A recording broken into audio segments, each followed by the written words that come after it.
నవరాత్రులు ఎందుకు జరుపుకుంటారు? మహిషాసురుడు ఎవరు? దుర్గాదేవి ఎలా జన్మించిందో మీకు తెలుసా? పూర్వ మహిషాసురుడు అనే ఒక రాజు ఉండేవాడు. అతను సగం రాక్షసుడు మరియు సగం దున్నపోతు. మహిషాసురుడు 1000 ఏళ్ల పాటు బ్రహ్మకు కఠోరంగా కదలకుండా ఏమీ తినకుండా తపస్సు చేయడంతో బ్రహ్మదేవుడు ప్రత్యక్షమవుతాడు. నీ భక్తికి నేను మెచ్చాను, నీకు ఏ వరం కావాలో కోరుకో, నేను నెరవేరుస్తాను అని అంటాడు. మహిషాసురుడు నవ్వుకొని బాగా ఆలోచించి, ఆడదానికి నాకు ఏ సమస్య ఉండదు అనుకోని, ఏ మగవాడు ఏ దేవుడు నన్ను చంపకూడదు, నేను అమరుడిలా జీవించాలని వరం కోరుకుంటాడు. బ్రహ్మదేవుడు ఆలోచించి తదాస్తు అని నవ్వుతూ అంటాడు. ఇక మహిషాసురుడు నాకు అడ్డు ఎవ్వరూ లేరు అని మొత్తం భూలోకాన్ని నాశనం చేయడం మొదలు పెడతాడు. అలాగే దేవుళ్లను కూడా తరిమి తరిమి కొడుతూ ఉంటాడు. అందరూ బ్రహ్మ, విష్ణు, శివుడు దగ్గరికి వెళ్లి వేడుకుంటారు. ముగ్గురు ఆలోచించి నవ్వుతూ ముగ్గురు శక్తితో 10 చేతులున్న ఆదిశక్తి దుర్గామాతను సృష్టిస్తారు. అక్కడున్న అందరి దేవుళ్ళు వాళ్ళ శక్తివంతమైన ఆయుధాలను దుర్గాదేవికి ఇస్తారు. విష్ణువు తన సుదర్శన చక్రాన్ని, బ్రహ్మ తన కమండలాన్ని,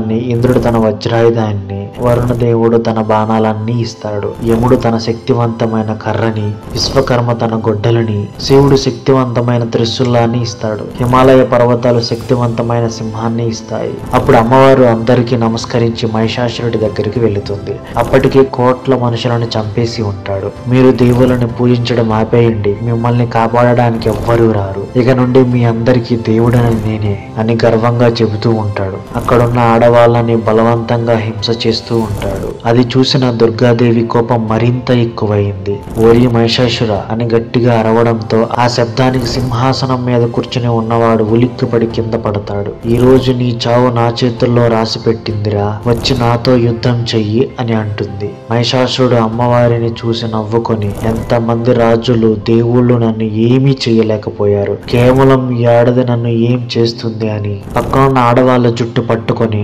లాక్కుంటూ నవ్వుతూ అరుస్తూ తన ఖడ్గాని పట్టుకొని వస్తాడు. దుర్గాదేవి కోపంతో బ్రహ్మదేవుడు ఇచ్చిన కమండలం నుండి నీళ్లు తీసి వెయ్యగా అది మహిషాసురుడిపై పడి చర్మం మొత్తం కాలిపోతుంది. అలా మొదలైన యుద్ధం 10 రోజుల పాటు కొనసాగింది. ప్రతిరోజు మహిషాసురుడు తన రూపం మార్చుకుని దుర్గాదేవిని మోసం చేస్తూ గాయపరిచేవాడు. అప్పుడు దుర్గాదేవి కూడా ప్రతిరోజు రూపం మార్చుకుని యుద్ధం చేస్తూ ఉంటుంది. అలా 9 రోజులు 9 అవతారాలు ఎత్తి చెడుపై మంచి యుద్ధం చేస్తూనే ఉంది. 10వ రోజు మహిషాసురుడు తన శక్తివంతమైన దున్నపోత అవతారంలోకి మారి యుద్ధం చేస్తుండగా దుర్గాదేవి శివుడికి ఇచ్చిన త్రిశూలంతో మహిషాసురుడి తల ఒక్కసారిగా నరికేస్తుంది. అయినా కూడా అమ్మవారు కోపం తగ్గలేదు. కోపంతో విలయ తాండవం చేస్తుంటే ముల్లోకాలు దత్తరిల్లిపోతూ ఉంటాయి. అప్పుడు దేవుళ్ళు మనుషులు ఆమెకు పూజలు చేసి అమ్మవారిని శాంతింపజేసి కోపం చల్లారుస్తారు. అలా మనం ఇప్పుడు దసరా మొదలయ్యాక 10 రోజులు అమ్మవారికి 9 అవతారాలుగా మనం పూజ చేస్తాము.